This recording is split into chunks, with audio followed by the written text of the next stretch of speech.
pudiéramos reducir ese tiempo o pudiéramos ampliarlo más en función de que se presente la consolidación primaria en el suelo que estamos ensayando. Entonces, el patrón de cargas común es una carga por día y la carga tiene que ser tal que el esfuerzo aplicado sea del doble del día anterior.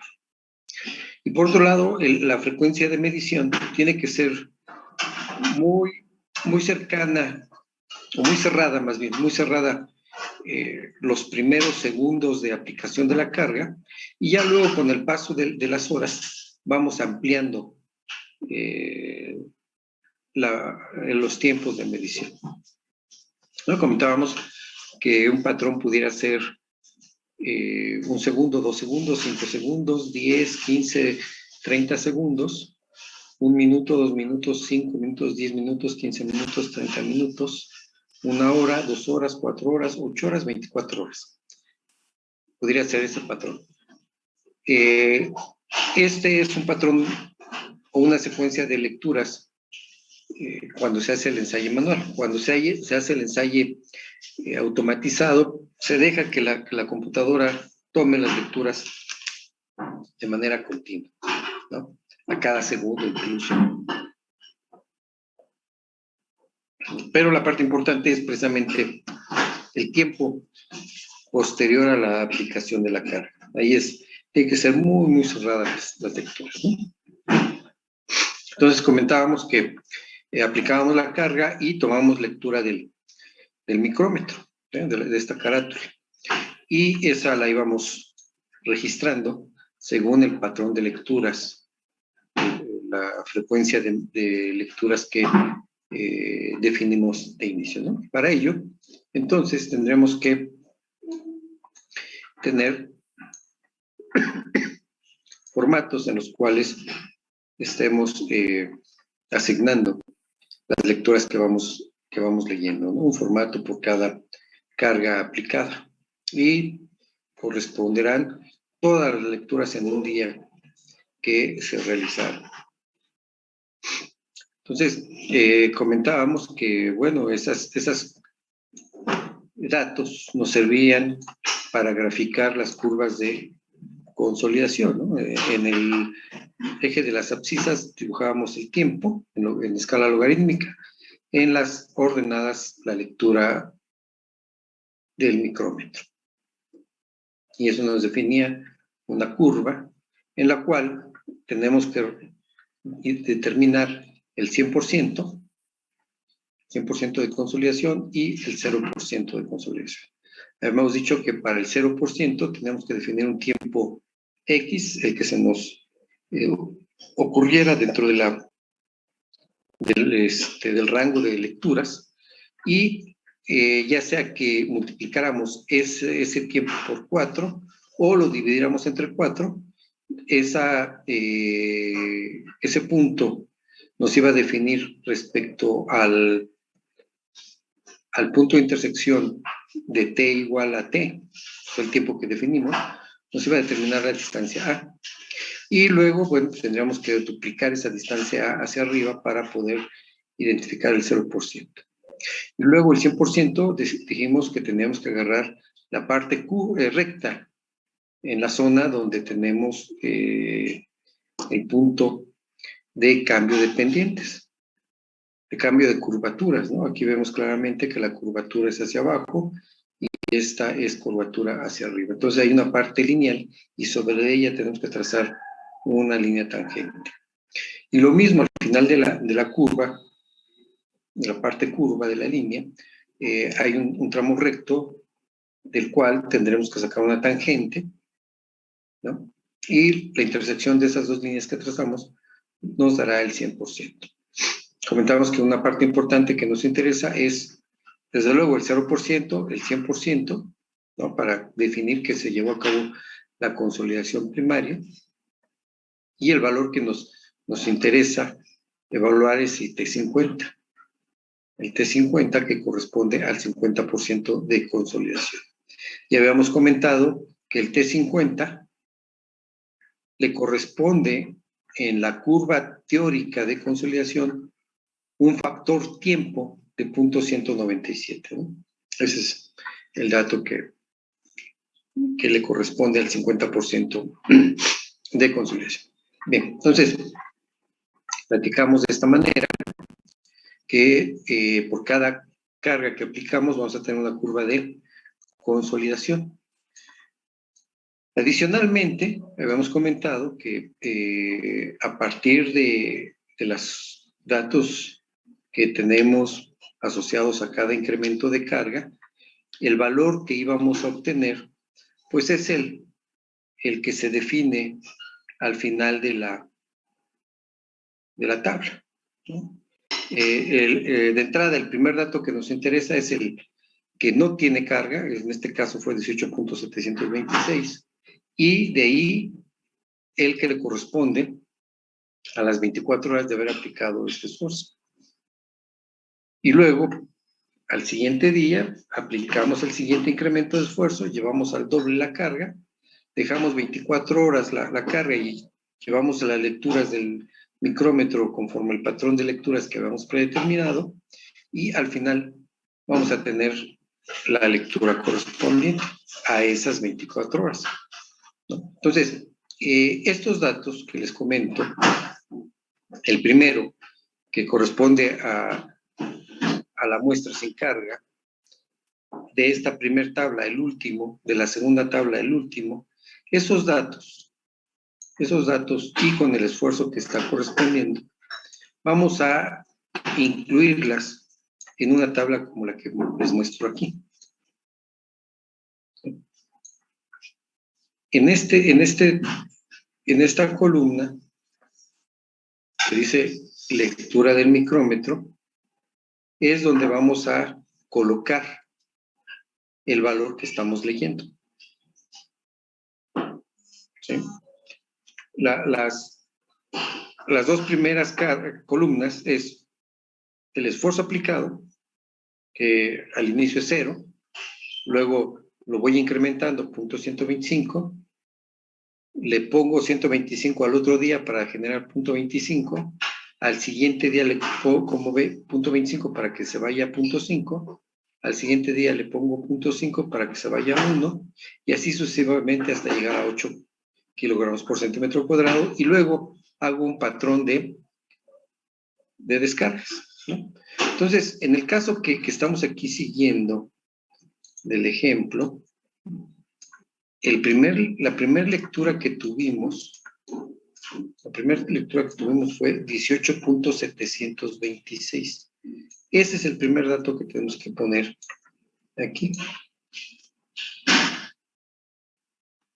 18.726, ¿no?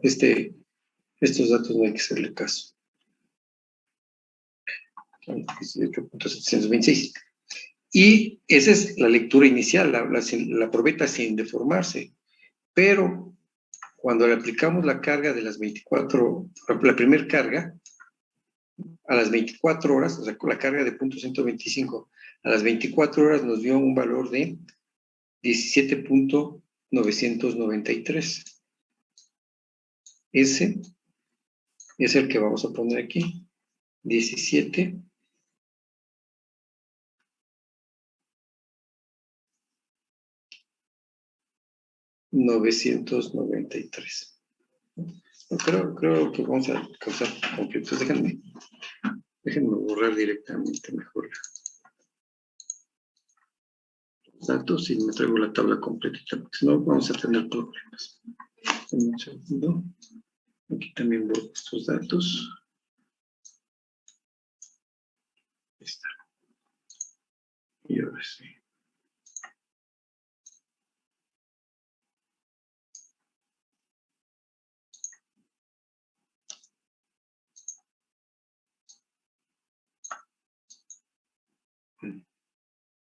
Pero salió la pantalla.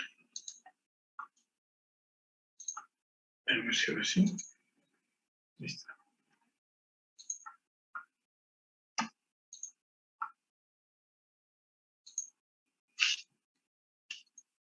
Denme un segundo.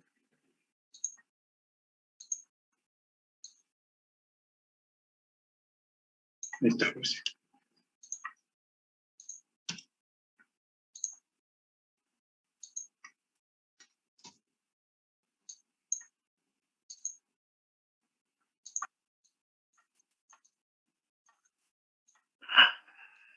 Sí,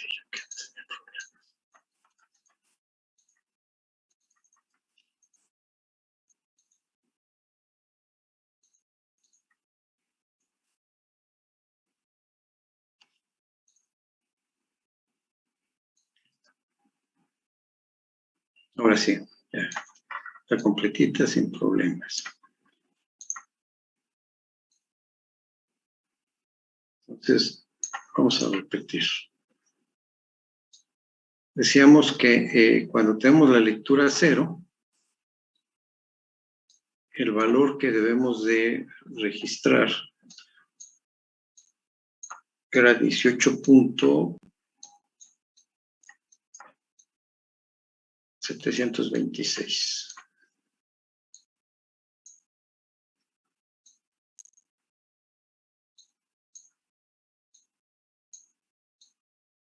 ¿Qué pasa?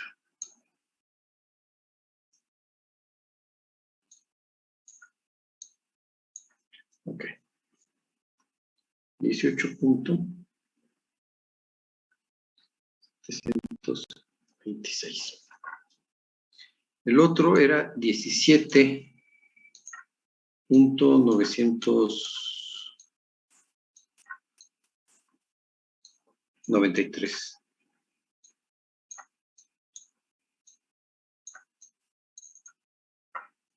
$17.993. El siguiente para punto 25,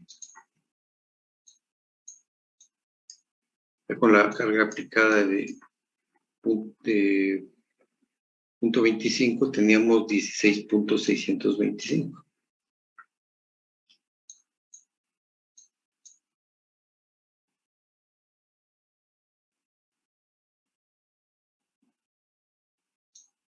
¿Qué nos mueve esto? 16.625. ¿No? Y vamos a colocar el siguiente, aunque acá en la tabla me parece que no lo teníamos. Vamos a pensar que a los 86.000, a los 86.400 segundos, tomamos una lectura de 16.021. Entonces, cuando el esfuerzo llegó a ser 0.5 kilogramos por centímetro cuadrado, llegó a 16.01.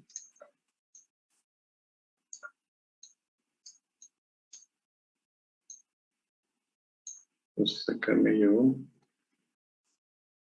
de 16.01. ¿Sale? Y voy a tener varias lecturas aquí en función de cómo estoy descargando cargando la probeta, ¿no? Entonces, lo que tenemos que ir haciendo paulatinamente es llenar toda esta hoja para determinar los parámetros de deformabilidad del suelo.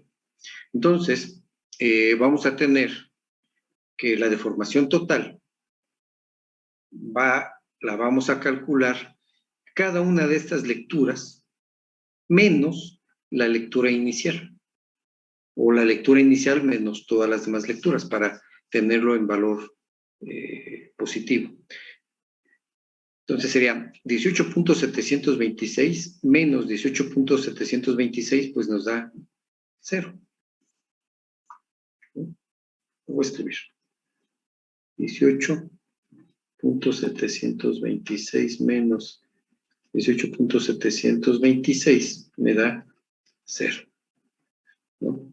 El siguiente va a ser 18.726 menos 17.996. ¿Qué valor nos da eso?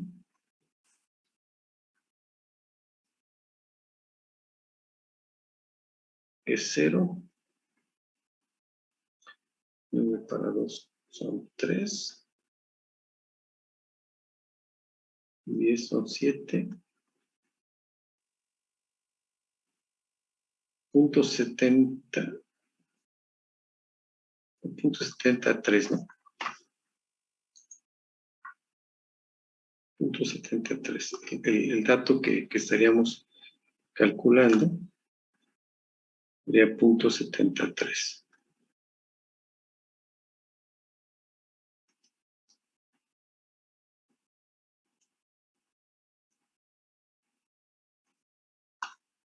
¿De acuerdo? ¿Y cuánto nos daría 18.726 que hice?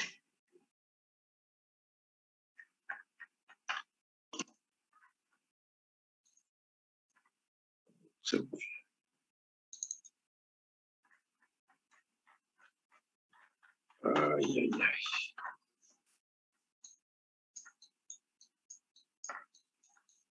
Se borró todo.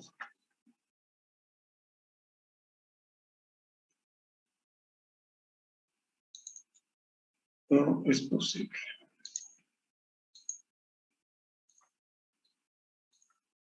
Bueno, vamos a ver.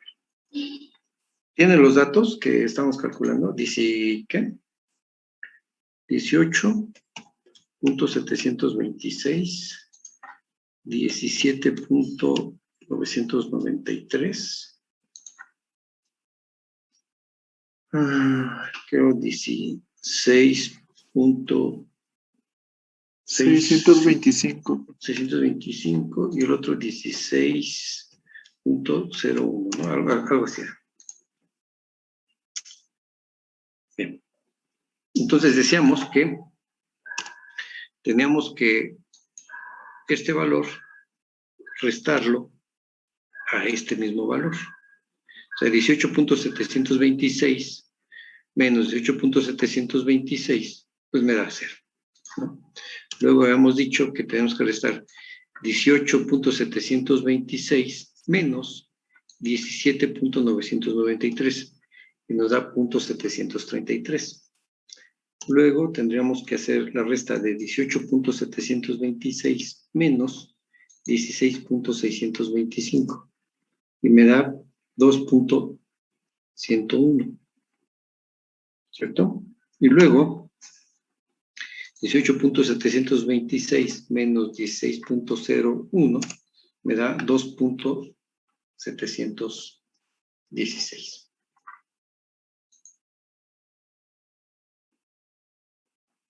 Esa sería la deformación de la probeta. Y habíamos comentado que la probeta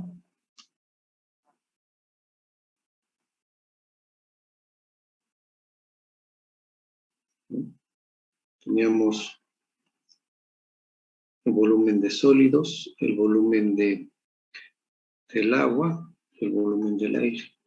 A estos dos es el volumen de vacíos y este es el volumen de sólidos. La suma de ellos nos da el volumen de la muestra, ¿no? Ya hemos comentado que acá tenemos el peso de los sólidos, el peso del agua y el peso del aire. Y todo esto nos daba el peso de la muestra, ¿no? Y entonces habíamos comentado que esa probeta originalmente tenía una dimensión de 20 milímetros, porque esa es la altura del anillo, y que habíamos puesto aquí un micrómetro, el cual tuvo una lectura de 18.726. ¿Sale? 18.726. Ese fue en el tiempo igual a 0. O sea, el tiempo igual a 0. Luego, le aplicamos, voy a poner con café la carga, le aplicamos la carga de 0.125, bueno, la carga que me llevara a tener un esfuerzo de 0.0125 y la probeta se deformó. ¿cierto? Ya habíamos comentado que el vástago había salido de tal manera que sigue la deformación de la probeta. Y tomamos una lectura de 17.993.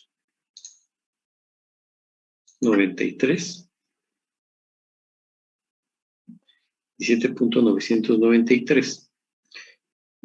Pero esto fue el tiempo a las 24 horas del primer día, después de aplicada la carga, ¿no? Y entonces el cálculo, el asentamiento que tenemos aquí es precisamente 18.726 menos 17.993. El cálculo que tenemos es precisamente 0.733, que es este dato, ¿no? 0.733. Ese fue el asentamiento. Luego llegamos y le aplicamos una carga que nos llevara a tener un esfuerzo de 0.25. Eso llevó a la probeta que se deformara de tal manera que ahora el micrómetro, lo voy a poner acá, la anterior era cafecita. Entonces ahora el micrómetro registró la lectura de 16.625.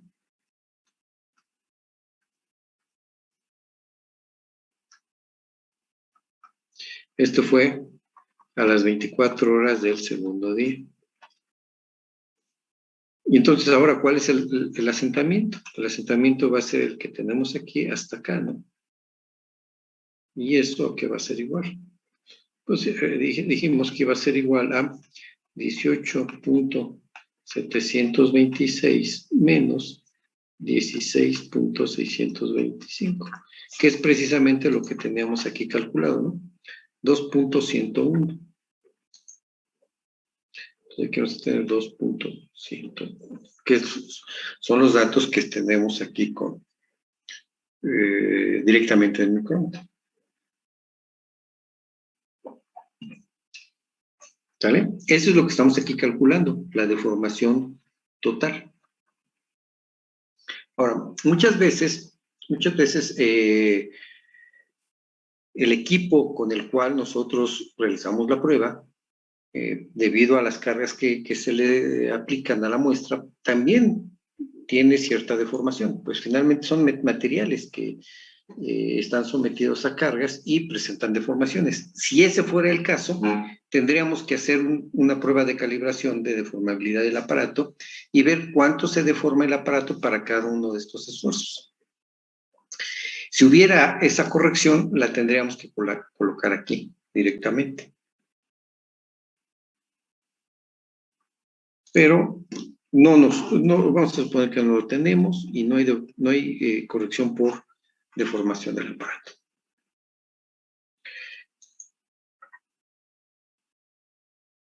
¿Sale? ¿Y cuál es la deformación total de la muestra? Bueno, pues tendría que ser la deformación total restándole la deformación total medida con el micrómetro menos la deformación del aparato. Pero como les digo, en este caso no hay deformación del aparato, pues va a ser la misma que la deformación total. ¿Sí? Entonces, a la deformación total le restamos la deformación del aparato. Y eso me va a dar, en este caso, las mismas lecturas, porque no hay deformación del aparato. ¿De acuerdo? Bien. Ahora, ¿cuál es el espesor de la muestra? Y aquí lo determina como 2H. Aquí en la tabla lo estoy determinando como 2H. Entonces, el espesor de la muestra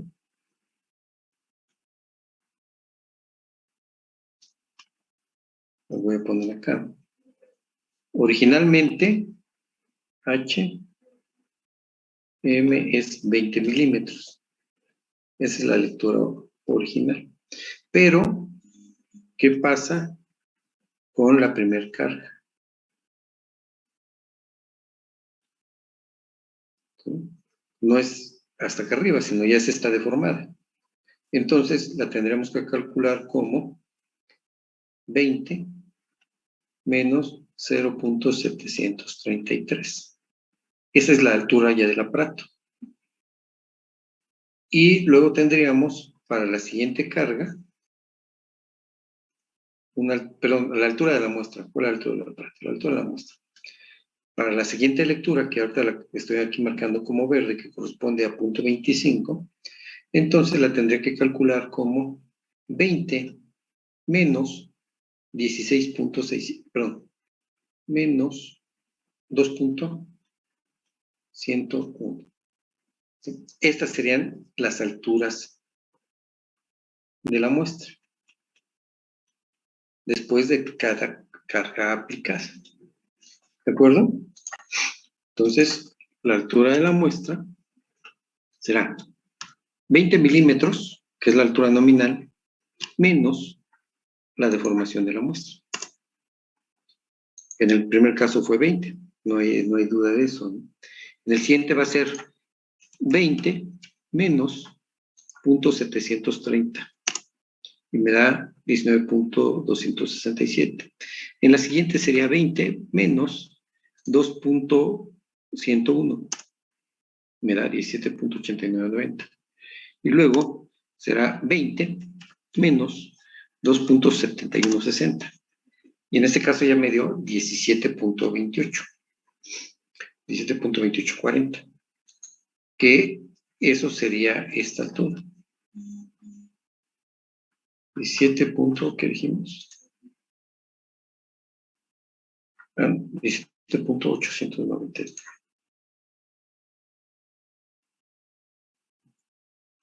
Y acá sería 19.267.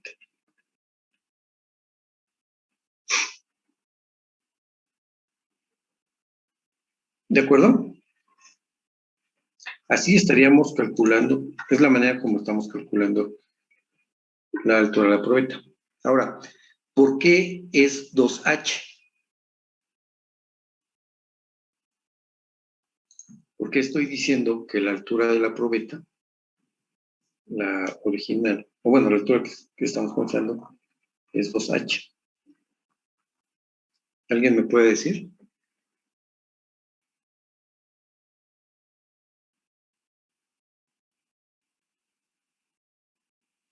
Aquí, esta H no es exactamente los 20 milímetros, sino esta H es la distancia máxima que una partícula tiene que recorrer para salir de la estructura del suelo. Ya habíamos comentado que para cuando un suelo drena por ambas caras, la altura o la distancia máxima que el agua tiene que recorrer, o una partícula de agua tiene que recorrer, es la mitad del espesor. Entonces sería H, la mitad del espesor. Entonces, si tengo una partícula aquí, tendría que salir hacia arriba o tendría que salir hacia abajo. Entonces, esta, incluso la llamamos HE. Entonces, podríamos decir que 2HE es igual a la altura de la muestra. Por eso tenemos aquí este efecto, ¿no? Entonces, quizás para ser un poquito más exigentes, tendría que ser de esa manera. 2H, que sería la altura efectiva, la distancia máxima que tiene que recorrer una partícula de agua para salir de la estructura del suelo. Esa es la H. Entonces, lo que estamos calculando es 2 veces HE. Bueno, que es este valor. Ahora, bueno, aquí también vamos a cambiarle, es HE, la efectiva. Nos piden una altura de vacíos.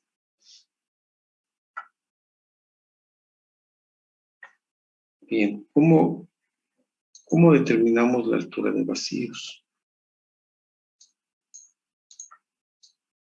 Vámonos aquí en esta gráfica. Entonces aquí son pesos. Aquí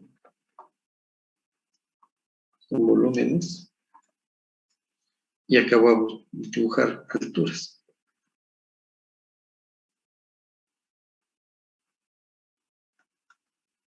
Alturas, pesos, volúmenes. Bien. Entonces voy a tener aquí una altura de sólidos. Y si estos son los sólidos, estos son los vacíos. Vamos a llamar que eso es una altura de vacíos, de tal manera que aquí yo voy a tener esta como la altura de la muestra. Que, como decíamos, como drena por ambas caras, la altura de la muestra es 2 veces la altura efectiva. La altura efectiva es la máxima distancia que tiene que recorrer el agua para salir del interior. Entonces, miren, ¿cómo la vamos a calcular? La HV. De hecho, para calcular la HV necesitamos conocer primero la altura de sólidos. Y déjenme platicarles. Recuerdan que dijimos que lo que se hace es colocar en el interior de un anillo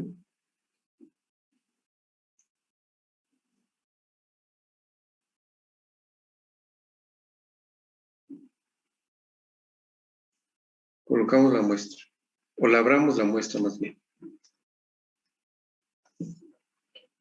El anillo tiene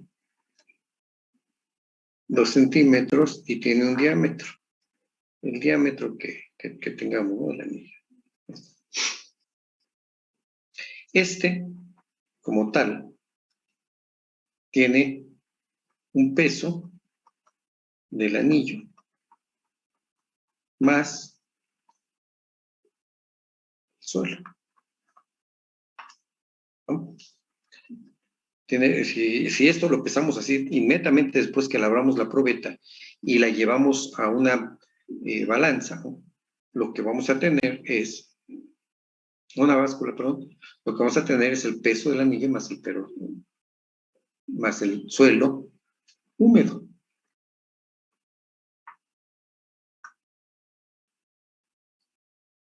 ¿Sí? El suelo húmedo. Si conocemos el peso del anillo, que es un dato, que es la tara del anillo, el peso nominal del anillo, entonces la diferencia de estos nos va a dar el peso del suelo húmedo. ¿Estamos de acuerdo? Pues el peso de la muestra. Directamente. Eso es antes de realizar el ensayo. Hay que acordarse que siempre al iniciar un ensayo y al final del ensayo tratemos de determinar los pesos. Bien, entonces es antes de la prueba.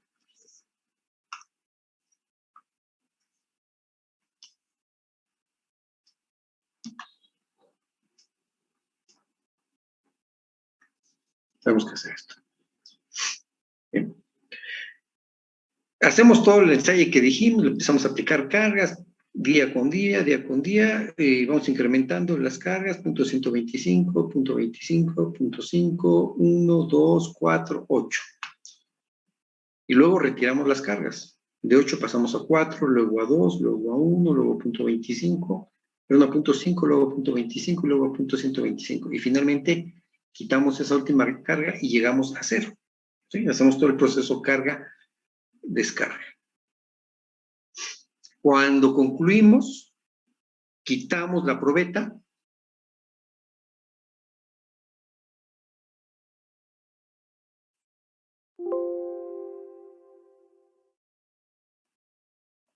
al finalizar la descarga, más bien no quitamos, desmontamos la probeta y entonces vamos a tener nuevamente la probeta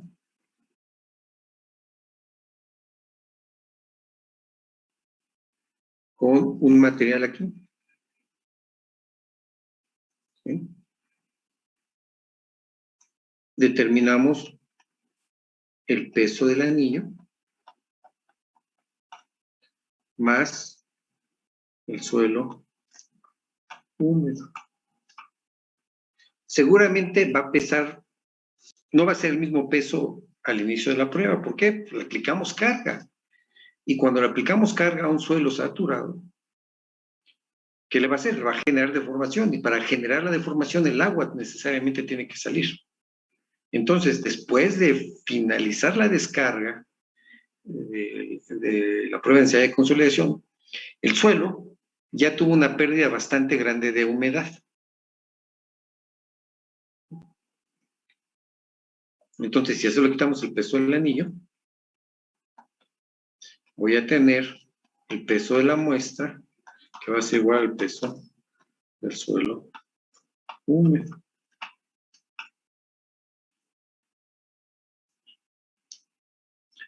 ¿De acuerdo? Y paso siguiente, tenemos que llevar la muestra a un horno, dejarlo 24 horas, por ahí de los 100 grados centígrados, 100, 105 grados centígrados. ¿Para qué? Para que pierda completamente el agua. Entonces, después de las 24 horas, ¿qué vamos a tener?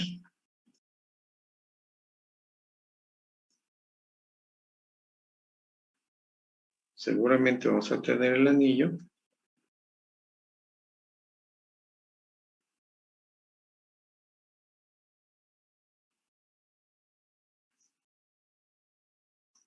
y voy a exagerar.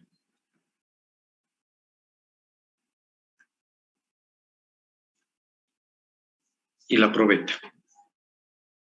Entonces lo que voy a tener es el peso del anillo más el suelo seco. Y vean, fui muy exagerado y la probeta se redujo de los 2 centímetros, más bien de estos 2 centímetros, se redujo a esta dimensión. ¿Por qué? Porque los suelos arcillosos, decíamos, tienen muchos vacíos y esos vacíos están ocupados por el agua.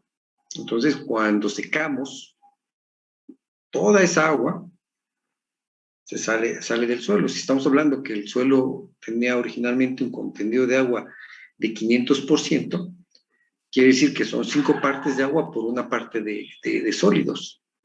Entonces, imagínense de un cierto volumen, retirarles 5 partes, ¿no? O sea, son 5 de agua y una de sólidos, o sea, son 6 partes. Si a esas 6 partes le quitamos 5, pues nada más nos queda una fracción muy, muy pequeña, que es la que tenemos aquí. ¿No? Y vamos a tener entonces el peso del suelo seco más el anillo. Si a ese le quitamos al peso del anillo, voy a tener el peso del suelo seco.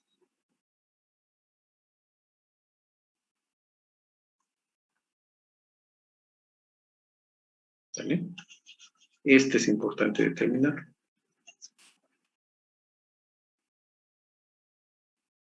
Dentro de las pruebas que tendremos que realizar necesariamente está la densidad de sólidos.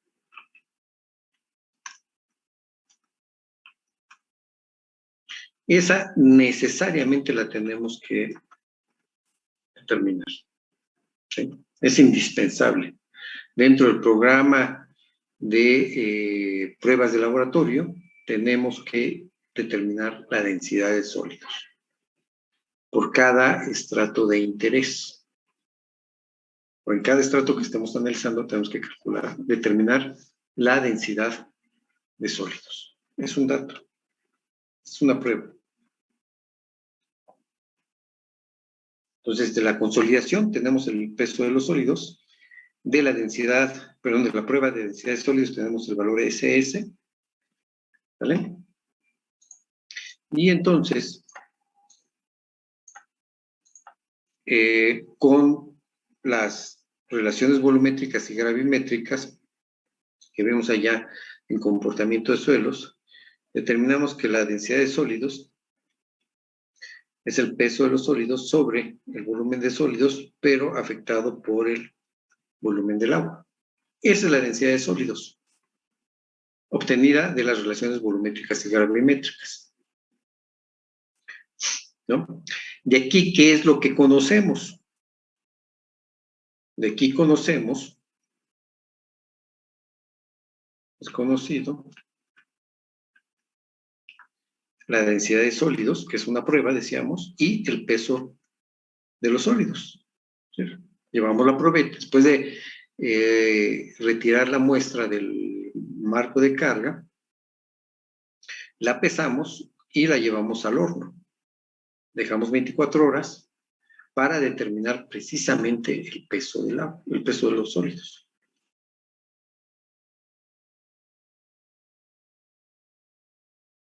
Entonces, si tenemos el SS conocido y el peso de los sólidos también, entonces el desconocido, bueno, también conocemos el gamma cero, ¿no? Que es el peso volumétrico del agua, que lo consideramos de 1 tonelada por metro cúbico. Entonces, lo podemos considerar así constante, ¿no? Aunque déjenme decirles que el peso volumétrico del agua varía mucho en función de la altitud. Y nosotros estamos a 2.000 metros sobre el terreno, sobre el nivel del mar, entonces seguramente el peso volumétrico del agua será ligeramente diferente al que tenemos a nivel del mar.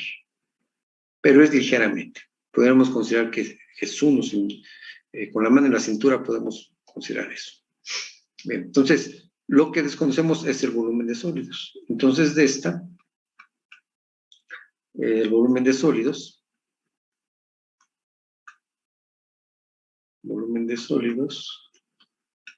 va a ser igual al peso de los sólidos sobre SS gamma cero, ¿no?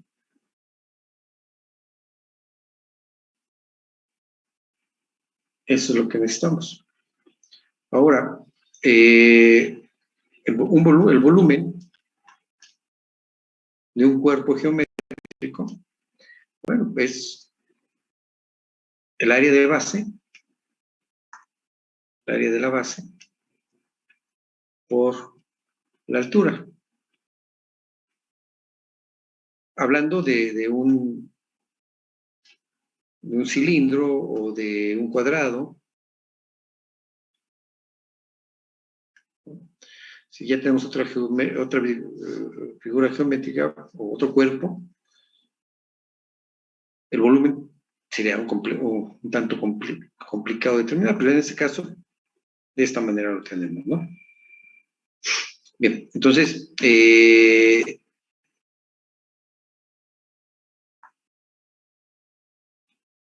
podemos determinar que la altura es el volumen sobre el área de la base, ¿no? Entonces, yo lo que necesito es conocer la HS, la altura de los sólidos. Entonces, tendré que, si conozco el volumen, que es B igual a WS entre SS gamma 0, pues lo que tengo que dividir será el WS, ¿no? Entonces, el volumen, perdón, el volumen de sólidos va a ser el peso de los sólidos entre el área por la densidad de sólidos por gamma 0. Pero ya, bueno, esto se lo divido entre el área. Entonces lo que me da es la altura de los sólidos. ¿Sí? Vean, la altura de los sólidos directamente lo obtengo con datos de la prueba. Entonces, de esta manera determino la altura de los sólidos, que es la que tenemos aquí, en esta, pero no es este, es este, es este, esta altura de sólidos. ¿Sí? Entonces hay que restarle para obtener el volumen de vacíos,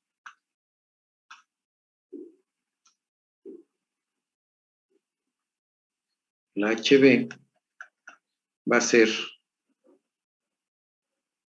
la altura de la muestra menos la altura de los sólidos.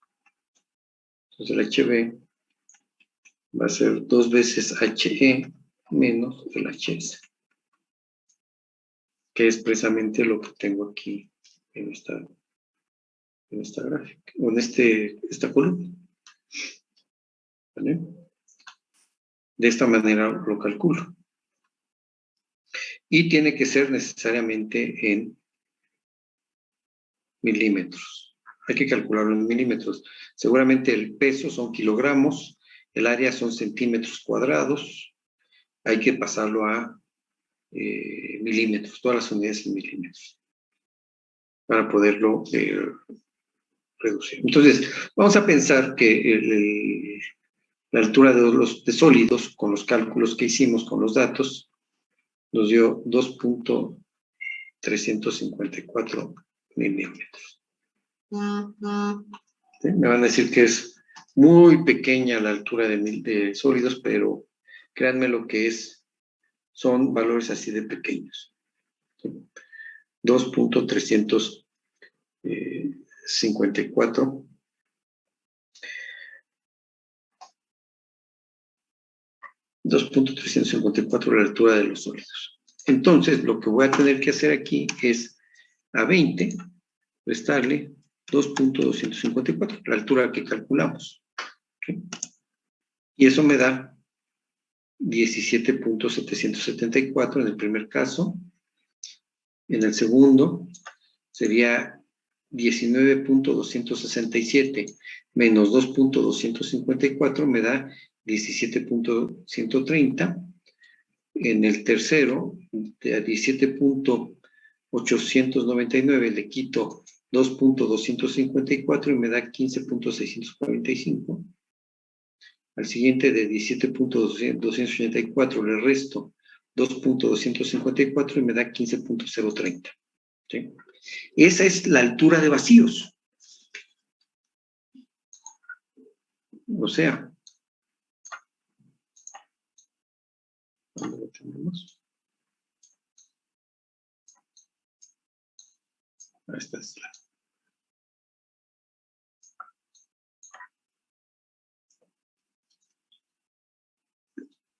De estos 20,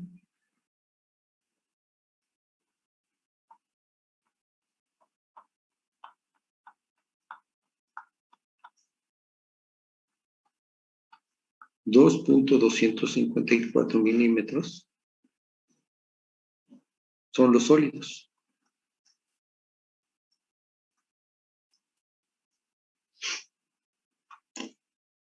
¿De acuerdo? ¿Alguien me podría decir para este suelo qué potencial de deformación tengo?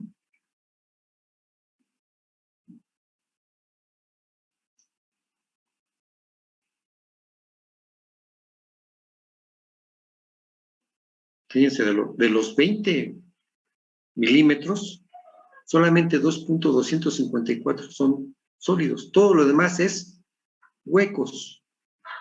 Huecos que posiblemente estén ocupados por el agua. ¿Ven la cantidad de deformación que tengo aquí? ¿De deformación posible? ¿Ok? es bastante grande. Bastante grande. Bueno, pues en la Ciudad de México, les decía, en todo el siglo pasado, el asentamiento fueron 10 metros. Es bastante grande la magnitud, ¿cierto? Y todavía tiene potencial de deformación, además de esos 10 metros que ya ocurrieron. ¿De qué depende? Pues del espesor. Nada más que, bueno, ahí la parte está en que gran fracción de la deformación se va a generar por la carga aplicada. Aplicamos carga y bueno, se genera deformación. Si no cambiamos el patrón de carga, la deformación ya no debería incrementarse, debería seguir una tendencia que va haciendo cada vez menor y menor ese asentamiento. ¿No? Desafortunadamente, aquí en la Ciudad de México, ¿qué ocurrió en el último cuarto del siglo? Digamos, la última mitad del siglo pasado, y que todavía se sigue haciendo, es que se está extrayendo agua del subsuelo. O sea, no es carga la que está generando la extracción del agua, sino más bien es un sistema de bombeo que está extrayendo el agua del subsuelo. Y eso, ¿qué nos genera? Asentamientos. ¿Sí? A ese fenómeno que está asociado a la deformación por extracción del agua, se le llama subsidencia regional. ¿Sí? Entonces, el fenómeno de subsidencia en la Ciudad de México es bastante fuerte. Los 10 metros que se generaron durante un siglo, ¿a quién estuvieron asociados? Primero a la carga y luego a la extracción del agua. Que, les repito, la última mitad del siglo pasado se incrementó de manera sustancial esa extracción del agua para abastecimiento potable, para riego, para... Entonces, por un lado tenemos la suficiencia regional, que bueno, ese es un asentamiento generalizado en toda el área. Y el que nosotros calculamos será el local, el asociado a la carga que le estamos aplicando.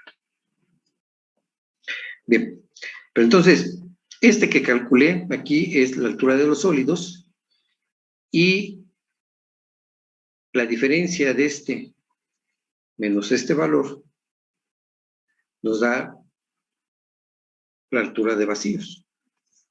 De estos 19.267, 2.54 son los sólidos. Todo lo demás son vacíos. Acá lo mismo.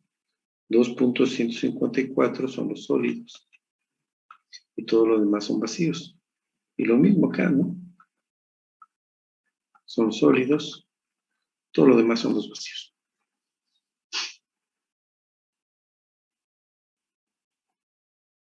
¿De acuerdo? Bien. Entonces ya tenemos estos valores. La altura de sólidos. Tenemos la altura de vacíos, altura de sólidos, altura de vacíos. Entonces tenemos ya posibilidad de calcular la relación de vacíos. Para esta tabla, y con los datos que estamos trabajando, vamos a considerar, bueno, la relación de vacíos, más abajo. La relación de vacíos va a ser el volumen de vacíos entre el volumen de sólidos. Pero, como habíamos dicho, que el volumen entre el área nos da las alturas, entonces el volumen de vacíos va a ser, si lo divido entre el área, volumen de vacíos, perdón, de vacíos entre el área de la probeta y el volumen de sólidos entre el área de la probeta, a las dos lo estoy dividiendo entre el área, o sea, no estoy afectando, el área es la misma, la probeta tiene la misma área. Recuerden que el anillo es metálico y le impide la deformación lateral, entonces siempre tenemos la misma área, es un área constante. Cuando revisamos las pruebas de resistencia, las triaxiales, sí tenemos que calcular el área corregida. Incluso fue una pregunta que me hicieron en una de las clases. ¿Cómo calcular el área corregida? Pero en este caso, como está el anillo limita el movimiento lateral, por lo tanto, es un área constante la de la probeta. Lo único que va a estar cambiando es la altura. Entonces, esto yo pudiera definirlo, el volumen entre el área, pues es la altura de los vacíos, y el volumen de los sólidos entre el área es la altura de los sólidos. ¿Sí? Y la altura de vacíos, ya lo definimos acá arriba, es 2HE menos HS, y la altura de sólidos, pues es la altura de los sólidos, directamente, ¿no? La altura de los sólidos.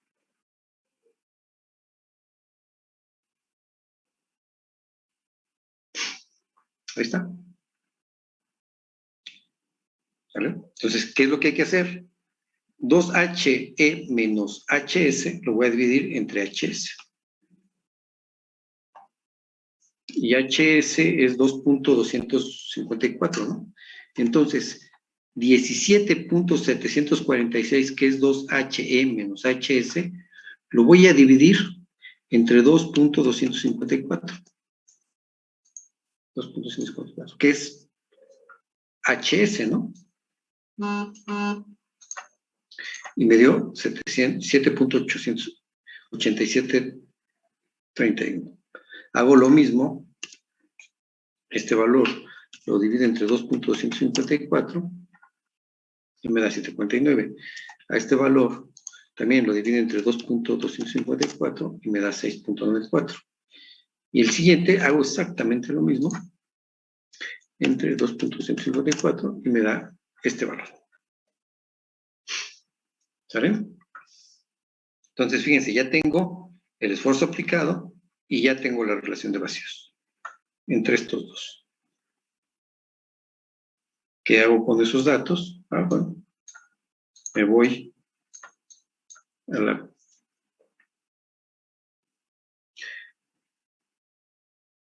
Incluso en el mismo Excel voy a dibujar en escala logarítmica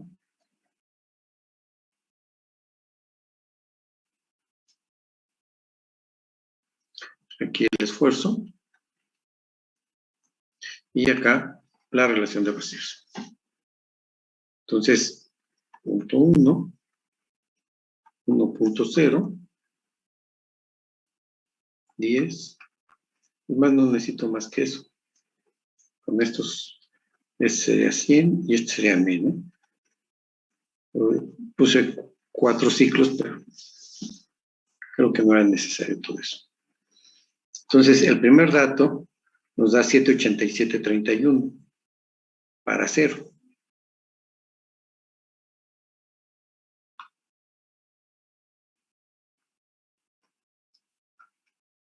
$7.8731. ¿Sí? Así es. 787.31. Vale. Nada más que aquí no lo puedo dibujar porque este es para la carga 0 y lo que tengo aquí es punto 1. Entonces voy a traerme el valor de punto 125 es 7.54. 25, créanme lo que está por aquí, me da 7. Punto ¿qué? 54.79. El siguiente dato es para punto 25, 6.94. para punto 25,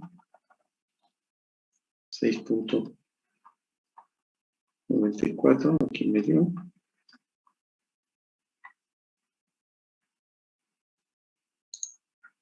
Luego, para punto 5, 6.68.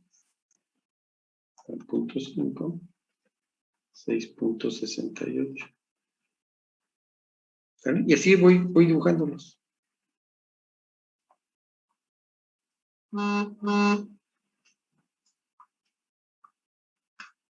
Luego de regreso.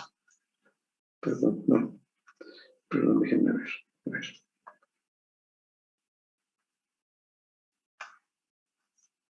Aquí está.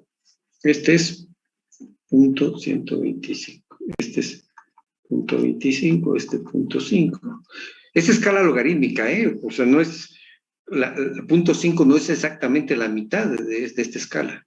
Por eso está acá desfasado. ¿De acuerdo? A ver, vamos a ver. ¿Cuánto es el logaritmo de 2?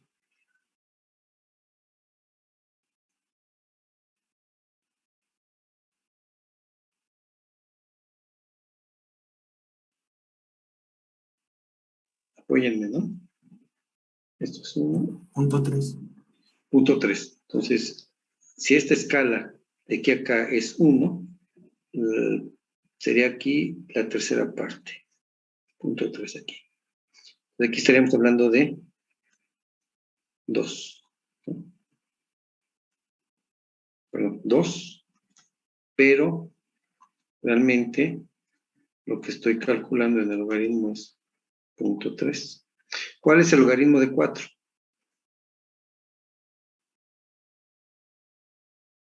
Punto 6. Punto 6. El logaritmo de 8. Punto 9.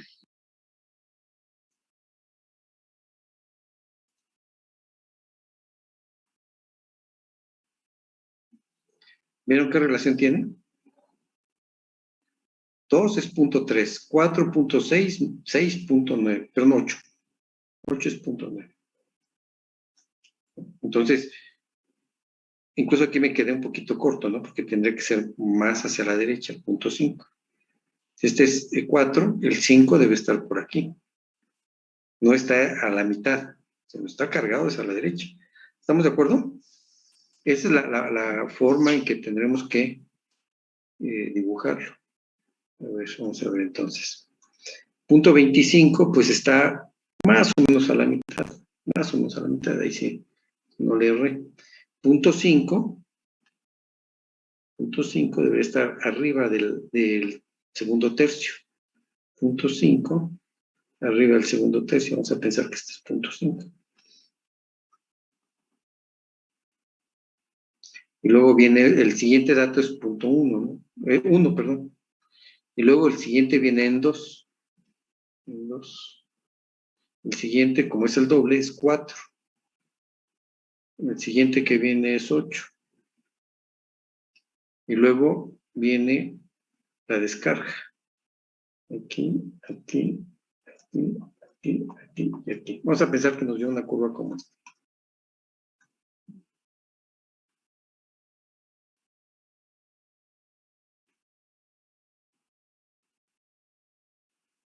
Esta es a lo que le llamamos la curva de compresibilidad.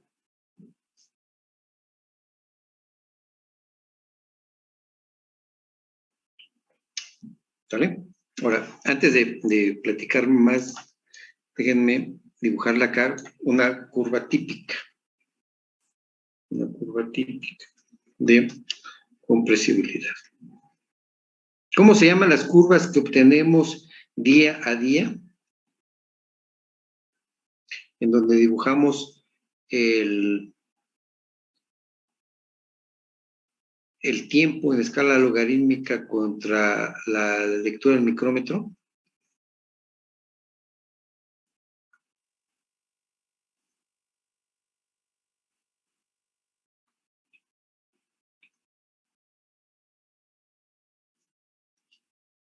¿Cómo? ¿No se acuerdan? Una curva de consolidación, ¿no? Y la que dibujamos en escala logarítmica y es el resultante de todo el ensayo, llamamos curva de compresibilidad, que más o menos tiene esta forma, dibujada en escala logarítmica. ¿Vale? Y vean, hay tres etapas aquí de la curva.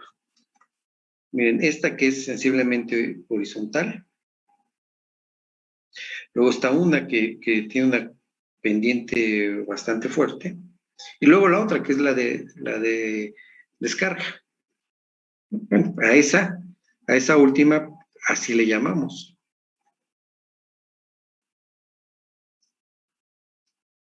La rama de descarga.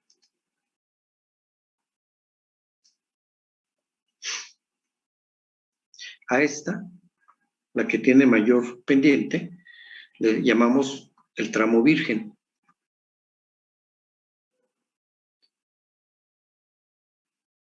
Y a este, el tramo de recompresión.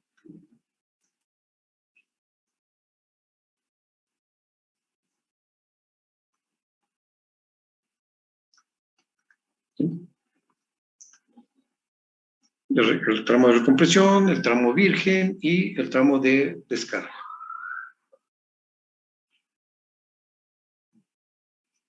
Serían los tramos de la curva de compresibilidad. Y vean, frecuentemente lo que hacemos es de aquí trazar una línea tangencial y luego acá también otra línea tangencial. Así aproximadamente entre esas dos líneas podemos decir aquí que existe el sigma C.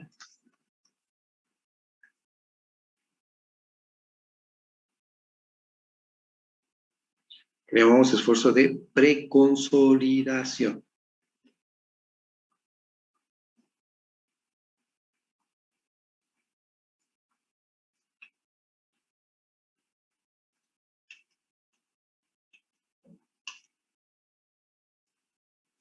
¿Sí? Esfuerzo de preconsolidación. Ahora, fíjense. Lo que tenemos a la izquierda, de este esfuerzo de preconsolidación, lo voy a poner aquí abajo.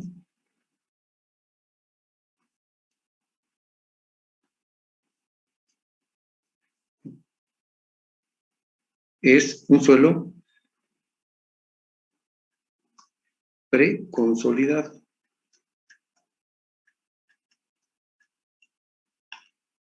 Y lo que tenemos hacia la derecha es normalmente consolidado.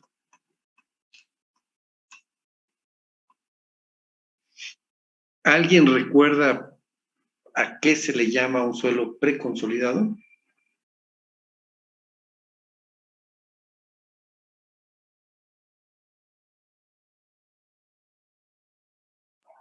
Me parece que es cuando antes de que haya una carga al suelo, ese suelo ya, antes de eso ya recibió cargas y por ende ya está consolidado. Ok, te compro la idea. Pero vamos a definirlo de esta manera. Un suelo preconsolidado es aquel suelo que ha tenido una carga mucho más grande en su historia que la que en este momento tiene. ¿Vale? En algún momento de su historia hubo una carga mucho mayor que la que actualmente tiene. Ese es preconsolidado.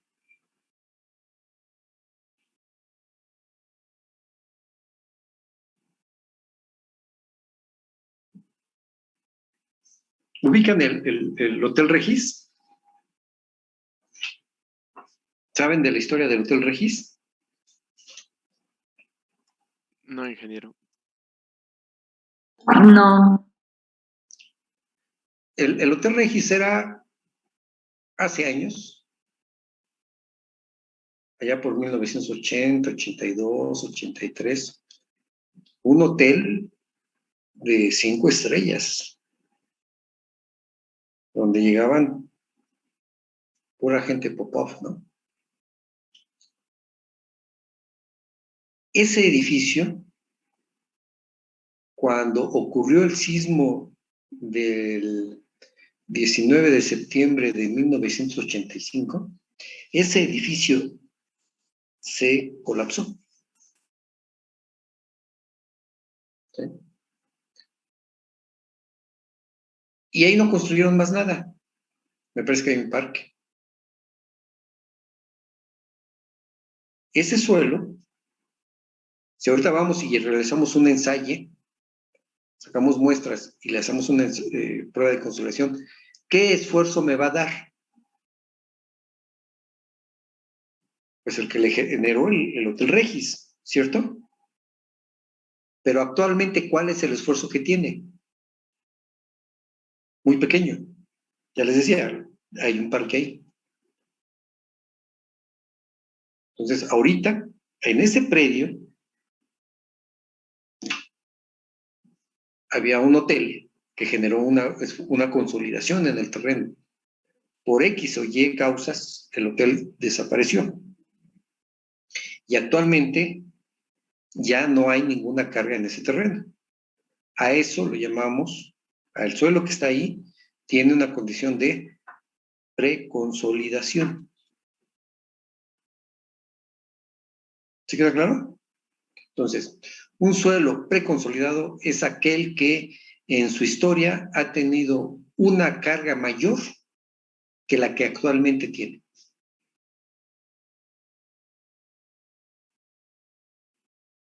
Ahora, si ese es el preconsolidado, ¿cuál será el normalmente consolidado?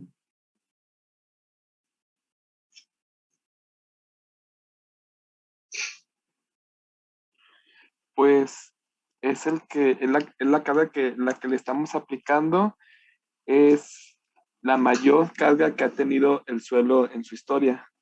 Ok, exacto. Un suelo normalmente consolidado es aquel que actual tiene la mayor carga que ha recibido en toda su historia.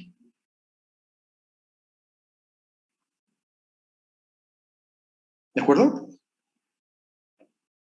Bien. Precisamente cuando tenemos una condición de normalmente consolidado, miren lo que ocurre. ¿Cómo es la variación de la relación de vacíos cuando estamos en la zona de normalmente consolidado?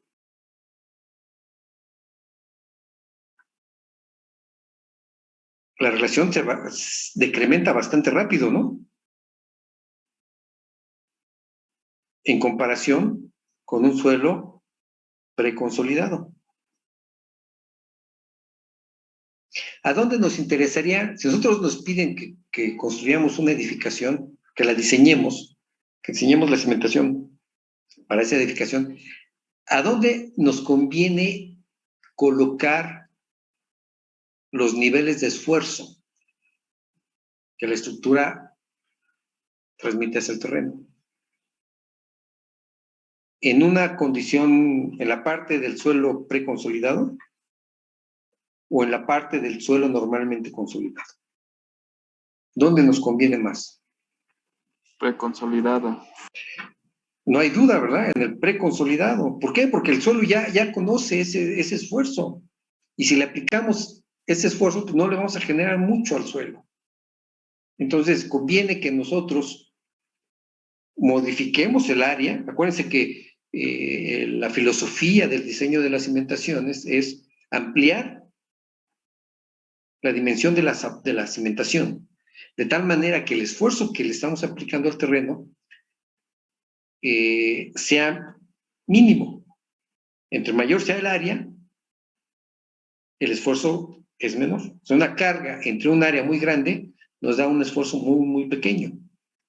Una carga entre en un área muy pequeña nos da un esfuerzo muy grande.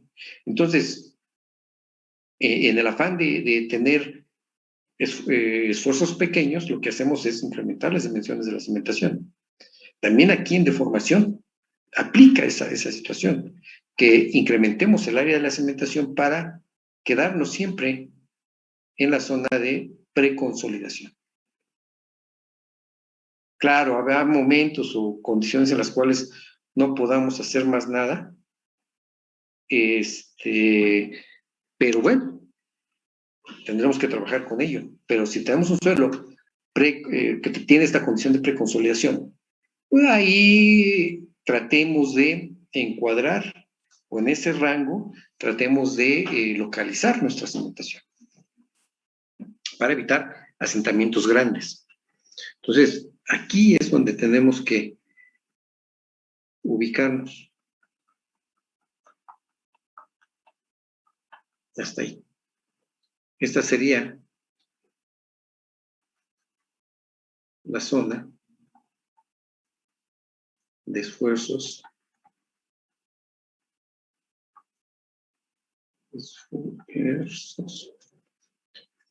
recomendable, ¿no? O la zona recomendable de esfuerzo, donde tenemos que trabajar.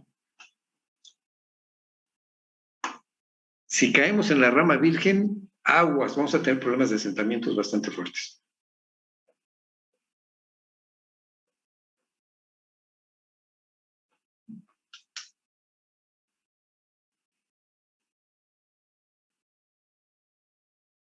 ¿De acuerdo? ¿Hay preguntas?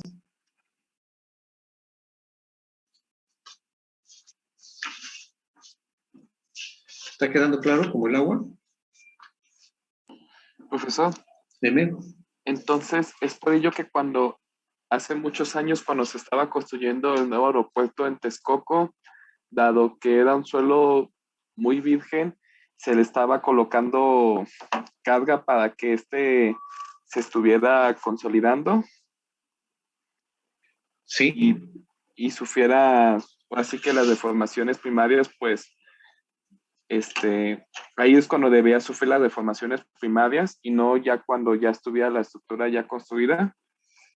Es correcto, es correcto. Ese proceso, estamos hablando del nuevo aeropuerto internacional de la Ciudad de México, ¿cierto? Sí. En ese caso, el lago de Texcoco, la zona de ahí de donde se estaba construyendo, es terreno virgen, ¿no? Lo más que teníamos ahí era algunos centímetros de columna de agua. ¿Por qué? Porque era un lago, ¿no? Entonces, esa columna de agua generaba un cierto esfuerzo en el suelo. Pero ante la carga que iba a aplicarse, las deformaciones iban a ser bastante, bastante fuertes. Estamos en la rama virgen. Entonces, cuando tenemos ese tipo de problemas, lo que conviene es que, bueno, al suelo, bajo la carga que le vamos a imponer, no le vamos a quitar la deformabilidad, ¿sí? Difícilmente, a menos que retiremos ese suelo y coloquemos otro. Pero no le vamos a quitar la deformabilidad. Entonces, ¿cuál es la estrategia? La estrategia es que si el suelo se va a deformar, bueno, deformémoslo antes de que la estructura que vayamos a construir sea construida, para que ya el suelo esté deformado, ¿no? Entonces, en ese caso se le colocó una precarga. Y efectivamente, esa precarga lo que va a hacer es, lo que iba a hacer en el terreno, o lo que le está haciendo más bien, porque sigue ahí la carga, es consolidando al terreno. Lo está preconsolidando. Y entonces se calculó qué carga teníamos que colocar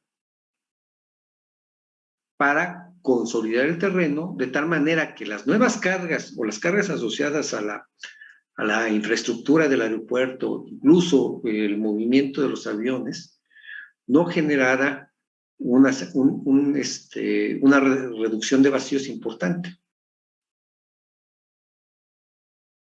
Porque si no, se iban a agrietar la carpeta asfáltica asociada a las pistas, se iba a agrietar. O deformar, dejen agrietar la deformada. Una pista deformada, pues imagínense, no sé si han tenido oportunidad de tener los sentidos al 100% cuando va a despegar el avión o cuando aterriza el avión. Parece que va en zona de baches. En el aeropuerto Benito Juárez, ¿no? Que está. ¿Por qué? Porque hay mucha deformabilidad en el terreno.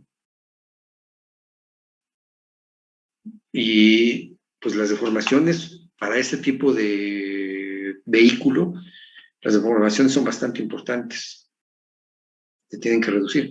Y en ese caso, lo que se hizo fue darle una preconsolidación al terreno, con un esfuerzo mayor al que toda la infraestructura iba a generar sobre el terreno.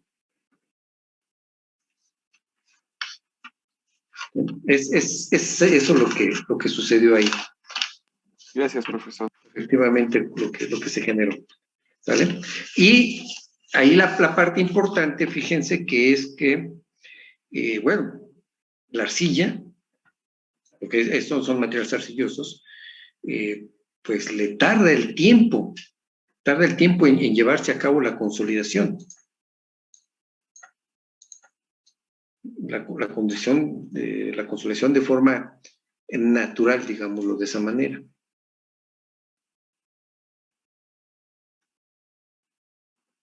Entonces, formación arcillosa superior, capa dura, formación arcillosa inferior. Entonces, sí, se le colocó aquí la carga.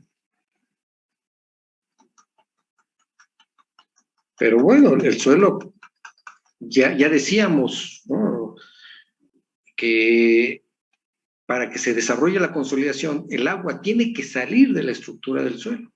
Entonces, si le aplicamos esta carga, y son 20 metros, por decir un número, una partícula de agua aquí, ¿qué distancia tiene que recorrer para salir? Ya decíamos, un espesor efectivo, que son, según esto, son 10 metros. Oigan, y si la permeabilidad es 1 por 10 a la menos 7,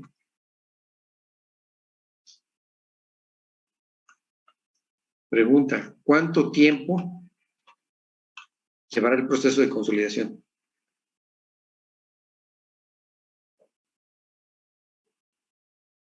¿Días, meses, años, décadas? ¿Qué opina?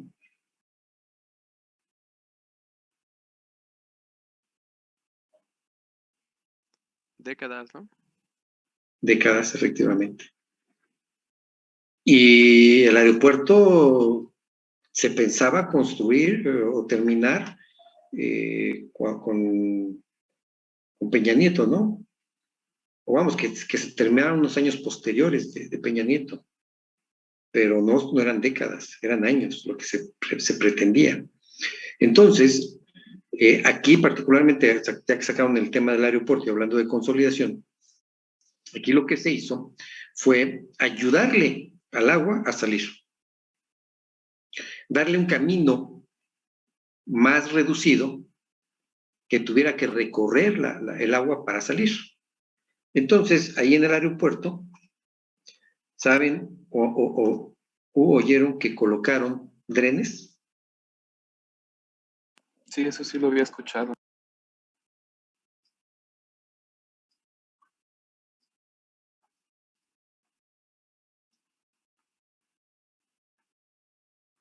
¿Cuál sería el objetivo del dren? Acelerar la salida, ¿no? Del agua. Exactamente, ya el agua ya no iba a recorrer hacia arriba, ¿no? Se encuentra aquí el dren, le corro para acá. ¿Cierto? El agua no es tonta. Entonces, el espesor efectivo ahora es este. Si lo metemos a cada metro, los drenes a cada metro, ¿cuál será el espesor efectivo? 50 centímetros, ¿no? Entonces, ya no son décadas, ¿estamos de acuerdo? Fíjense, 10 metros contra 50 centímetros. Ya podemos hablar que son años, meses. Ya no décadas, sino meses. Esa era la intención de colocar la sobrecarga y colocar drenes verticales. Ayudarle al suelo a que el agua salga de manera rápida para formar el asentamiento. Se pretendía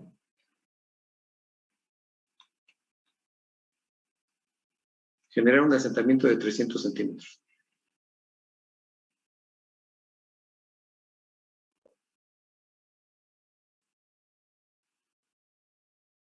No me pregunten cuánto lleva en el momento, pero la última vez que tuvimos andaba por los 2,60, 2,60 metros ya. Antes de que, más bien, se cerró.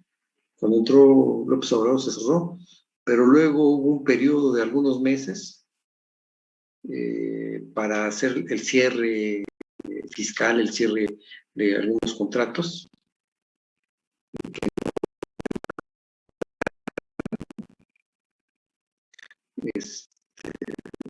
Y un asentamiento bastante importante. Ahorita, como ya no hay acceso, pues ya no hay forma de medir la instrumentación que estaba ahí colocada. ¿Vale? ¿Preguntas?